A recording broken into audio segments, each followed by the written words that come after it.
What is it that we're not doing to enable female leaders to succeed? And again, I think that's part of building the pipeline, the role that capital markets can play in really shining a light on this. But it's not just as simple as find the women and put them in. You've then got to wrap a supportive network around them so that they really succeed. And presumably the supported network would grow if the woman is in there in the first place to unlock the growth of the company. I mean, one of the opportunities we really are seeing when you move it away from a moral imperative to it's part of our business, if we do not conduct our business properly, is it becomes ingrained in the business. Is that the same in government though? So look, this conversation is very 2015 to me.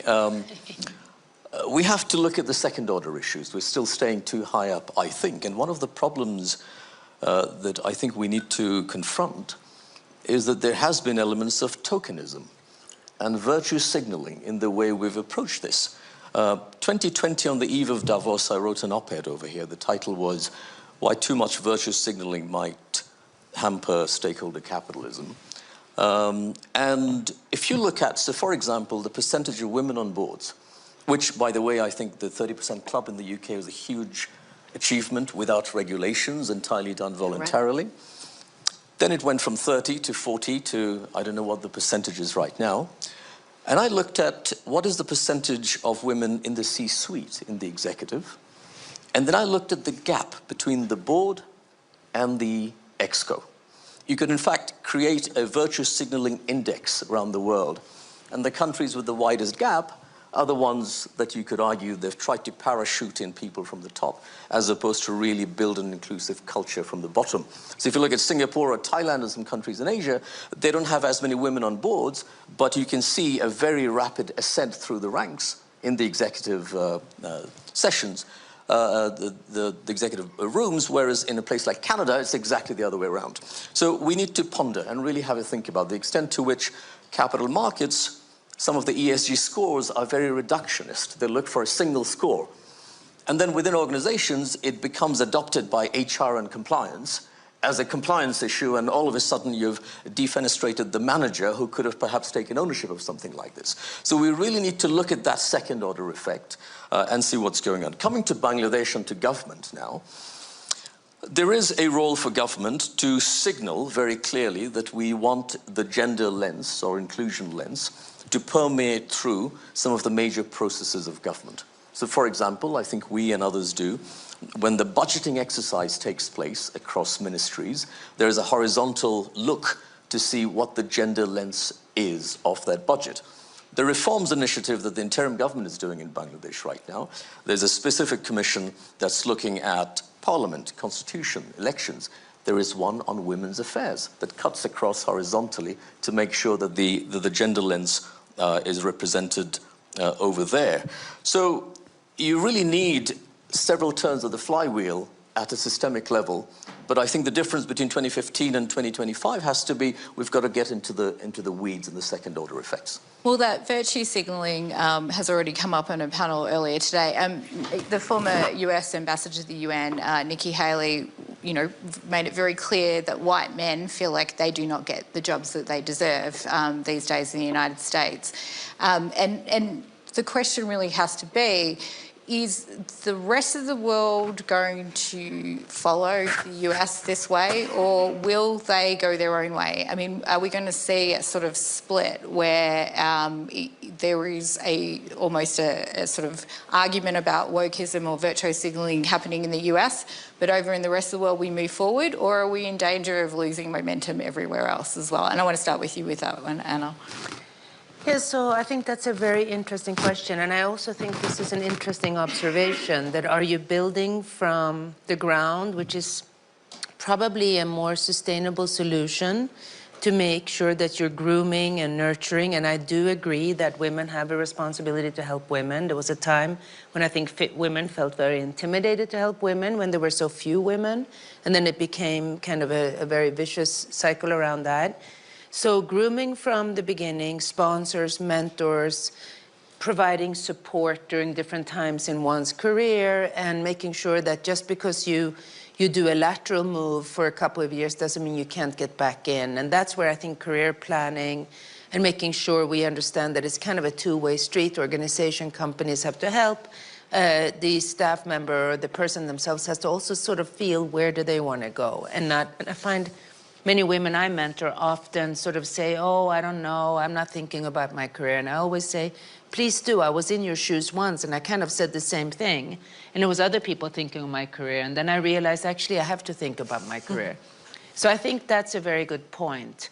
I do think that it is different in different settings, though. The world that I work in has much more fundamental issues, and maybe that's why they feel 2015. Because we are looking at just social norms that are very, very hard to crack and to change. Or we're looking for just such inequality that it's very, very fundamental that we work on those before we can see what we need to see.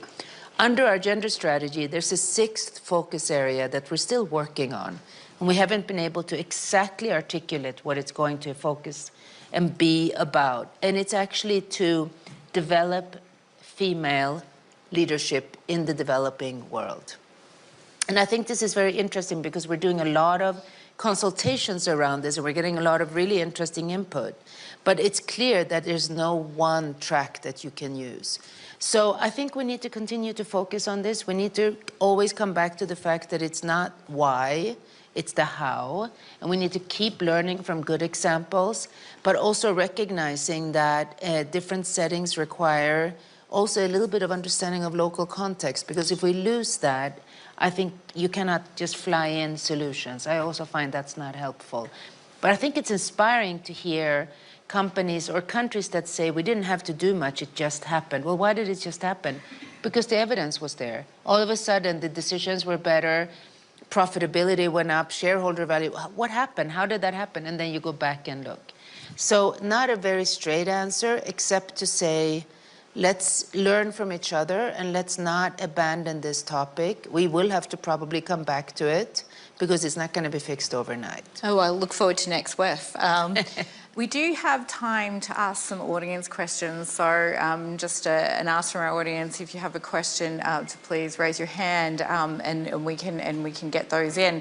Before we get to that, though, I'm turning back to you, Catherine. Do you think we'll see a divergence between the West or the US and populous countries, that there is this backlash from the rest of the world? Is that an opportunity, perhaps? Well, I get out of bed every morning thinking I'm an optimist. So I have to say, I think it's a massive opportunity. What's been quite interesting, actually, about the broader sort of ESG debate, which is something that I'm deeply passionate about from an investing perspective, and the conversations I've been having this week, particularly in light of the inauguration yesterday and you know, quick fire things that got done last night. I don't think the castle on the hill has moved, but I think what's moving is the how and the where. And that's what I'm hearing. And that in itself provides a real opportunity for parts of the world. Is it going to be a sort of an East versus West thing? I mean, I would say this, but I see it every day. The opportunity in the Gulf region is massive. There's a hugely young population. Female empowerment is a huge economic imperative. It's driven right from the top down. It's really exciting. And I can tell you, having been going to Saudi Arabia for 7 years ago, you really didn't see many women in positions of authority or really at all. And now almost the first person you see stamping your passport is a brilliantly smiling young female Saudi saying, welcome to Saudi Arabia. And so I think that what's actually going to perhaps limit some of the issues in the US will be something that developing, emerging, forward-looking economies and countries are going to grab with both hands and run really hard. And that will mean that the flow of capital to some of those countries is also going to follow. Fun fact, I'm actually trying to get a football match between the Saudi and the Bangladesh team. Let's see who True wins. story. Okay, that's a plea. Can we please get the Saudis to play the Bangladesh in football? That's what we're going to get out of this in panel. Bangladesh. I'm turning to the audience now. Do we have any questions? Okay, if not, I have. Oh, here we go. Do we have microphones? That's one there. There we go. If you could please state your name too and the representation. Thank you. My name is Claudia Valladares. I'm from Venezuela, and I'm part of the social innovators from Schwab Foundation. I agree with everything that you have said, but despite everything, the numbers, the statistics, the reality, the rationals, human on economics too, there's still a lot of people against, well, at least in my opinion or in my personal experience, mainly men, that are against this type of gender parity when it's associated with political arguments that many governments has been used. So it gets into the politics of the polarization of both sides, and when some of them, these extremes, take it as a flag to regulate, probably exaggerating some things or using language that are not very inviting everyone to be inclusive, all of this fight starts. What would you have to say in order to try to fight that type of, battles are empty? I think if we're answering that question, it's almost as if what toolbox do companies need, or leaders of companies, or leaders of government, or anyone building their own business to define why gender parity is so important, regardless of the politics? Like, what do we need to do to empower people with the language they need to describe that, the why? Again, going back to what you said, Catherine. I mean, when you speak to leaders, to people who want to start their companies, what are the words that you give them that are not about the morality, but about what it'll do to their business? I mean, I think it's dangerous when it gets taken on a political journey, because that is often very emotive and it ends up in a bad place. I'm a great believer in do it and prove it rather than shout about it. And I think if there was more of that attitude, so just prove it by example and demonstrate that it works. And you can crowd in the best talent. I mean, it is such a magnetic drive of talent into your organization. And I think to your point about, is it the pipeline at the bottom? Is it the sort of drive from the top? You have to have both. It's not an either or, it's an and. And if you get that and, you get a massively powerful example. But, there are some people that honestly just were born skeptical. So let's not be one of those. Lotfi, did you want to jump in? Yeah, I just want to say that, so as you said, when it's polarized, it's polarized. You can't have a rational argument. The antidote to virtuous signaling is not no signaling, it's credible signaling. People just have to be sincere about what they do, and everyone needs to have their own theory of change within a company, at a country level. So if people feel that DEI is the wrong way to go, well, what is your alternative theory of change? And maybe we can learn some from that alternative. But to throw the baby with the bathwater, to say that because it was done, in a tokenistic way, in that instance, I'm going to give up on that altogether, that is a silly way to go. Follow up on that. Are you optimistic enough to believe that there is an alternative route of change coming from some of the people that are saying DEI is not the way to go? I guess. Yeah, that's for you. Yeah, I think it became toxic, as has ESG. And there are some wrong reasons for that and some right reasons for that. But I'm more interested in what is effective. How do we get to the result as opposed to the label? Michael, the companies you're speaking to saying the same thing? Yeah, I would be also more optimistic than I understood your question with regards to the political noise we hear. And I just, from the first 2 days here in Davos again, I hear many leaders saying something like, politics are short-term, we need to think long-term. And the business of business is business. So what helps business to succeed? There's a lack of talent. There's the acknowledgement of diversity creates better outcome, even more so in a world that is identified, without any doubt, as increasingly complex. And the answer for complexity is not a logical answer. It's creating more diversity of perspective. It's more trial and error. It's more pioneering and then correcting. This comes with a culture of forgiving mistakes that needs creating psychological safety. I think that concept has arrived at the ExCos and at board level. Even there might be a tone here or a tone there that sounds like we had enough of regulation. But that doesn't mean you stop doing smart things. And without overstretching my answer, I have the feeling that we are talking about the same effect if it comes to diversity as we see it on sustainability.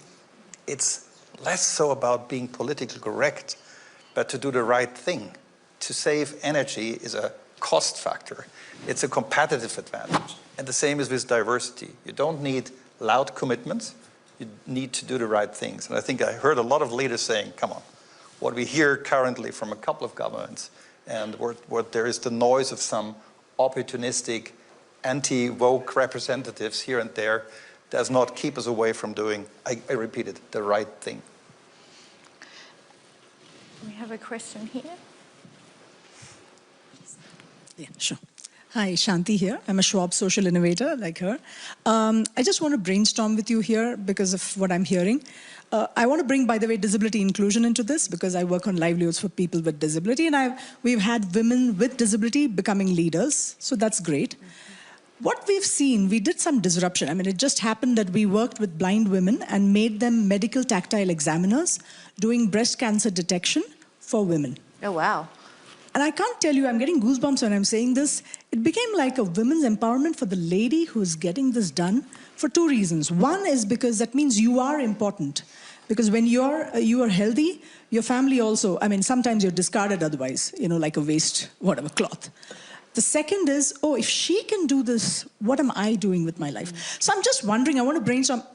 I think, should we be doing these kind of disruptions? I must give you another example. There was a toll booth in Bangalore, a very odd, you know, very far away place, looked very unsafe. And not Bangalore, it was Chennai, somewhere in the border. And because we had a women leader leading at that time in the politics, suddenly all the toll booths have women, and suddenly we felt the place was safe. Are you? Yep. And now I'm seeing all across Karnataka, women in the toll booths. They didn't exist before. So I'm just wondering, I know this sounds a little strange, but what can we do about this? I think it proves your point of prove the case rather than talk the case, right? We go out there and we do these things, and how do we expand on that? And for the World Bank, how do you take all these micro ways of doing things and expand on them so they become the way it's done in the world, I guess? We'll start with you, Anna. Yeah, no, this is very interesting to me. And we've also done studies to see, you know, sometimes just simple perception surveys to see, would you go into a market if, and then you describe the situation. And it's amazing how both men and women at almost any age group will have a bias towards, if there's a female guard, I might actually feel more comfortable than not, or if there's stalls with women, you know. So it is very, very interesting. I also like your focus on inclusion more broadly, because I think that's also very important, and that's something that we also see that we need to accommodate for. It's better to build it in from the beginning than to try to adjust and accommodate later on. So I really like that. But I think, you know, it's really on us to think those issues through. For us, we have a mission statement that says end poverty on a livable planet. And it's really broad, but it's really important. And that livable planet, a lot of people think we added livable planet for climate. We did, but we really mean so many more things.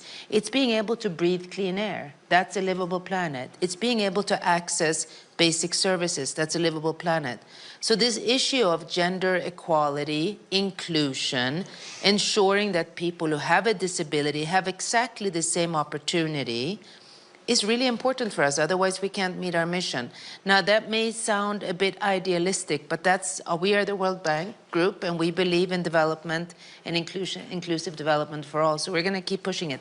I love the examples because I use those very much to also inspire trust and also ambition, frankly. If others can do it, maybe you can do it. And Luffy, you were going to jump in, but I just want to make sure we are trying to say it's not going to be good enough if only white women have top jobs. Only, you know, it's only the Western world. So this inclusion part and making sure that, you know, we can, is that where we're headed to, right? And can we do it? Catherine and Luffy, like, how does inclusion inform making gender parity stronger, I guess, and less likely to attacks? You go. I wanted to combine it also with a bit of a policy perspective. So it's going to get tougher because technology, and I know AI is a big part of what we're dealing with right here.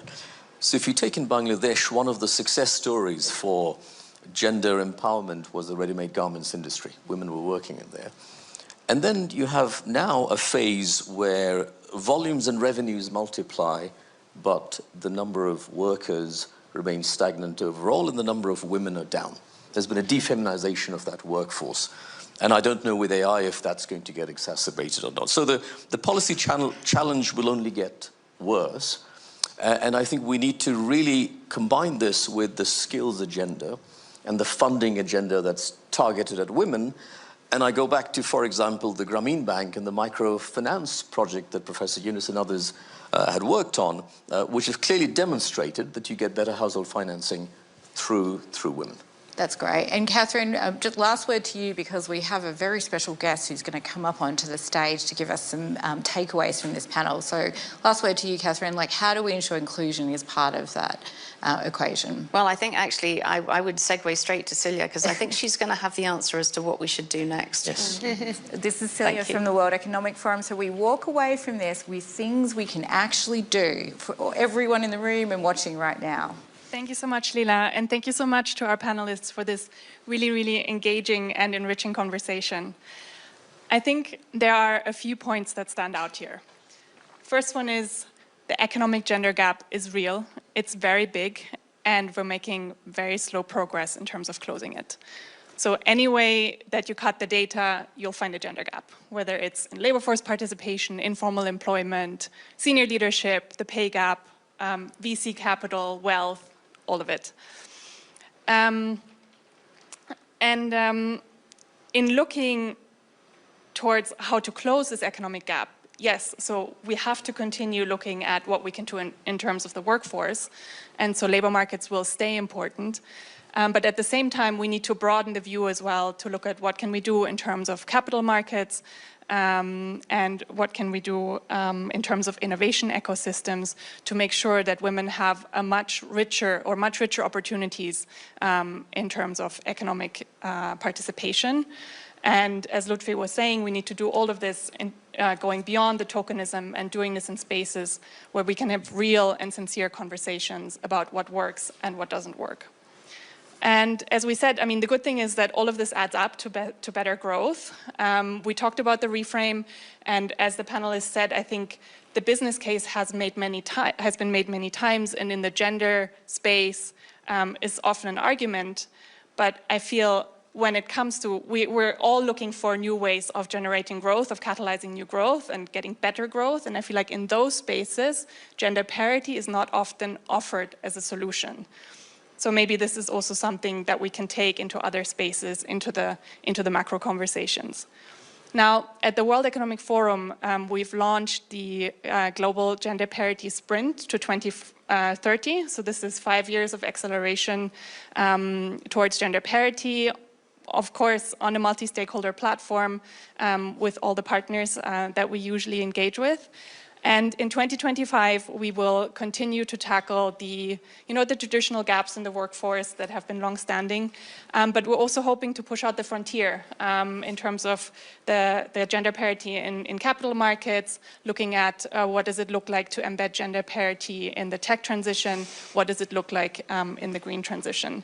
And we very much hope that we can work with many, many of you, and very grateful, of course, for the collaborations that are already ongoing with many of you who are represented on the panel.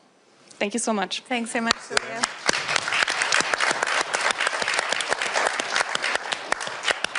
Let's not be back here in 2030 saying, why are we still talking about this?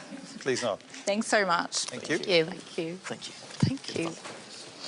So I didn't get a chance to ask a question. Thank you very much. Very insightful. SEBA, the Self-Employed Women's Yeah. Association. We have to go.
life depends on movement. We have seasonal migration. In an effort to restrict migration northwards, seasonal migration was stifled. So it became a life and death situation. And then there are certain actors there that are irredentist. They were empowered. And such irredentist groups clearly come into conflict with people that have been trained all their adult lives to protect the integrity of their countries, soldiers. So this is part of the reason why we're having to contend with unconstitutional changes of government. So you can see how, and then of course the weapons pouring in from Libya, fighters, then we've got Sudan to contend with, and so it goes. So there's a need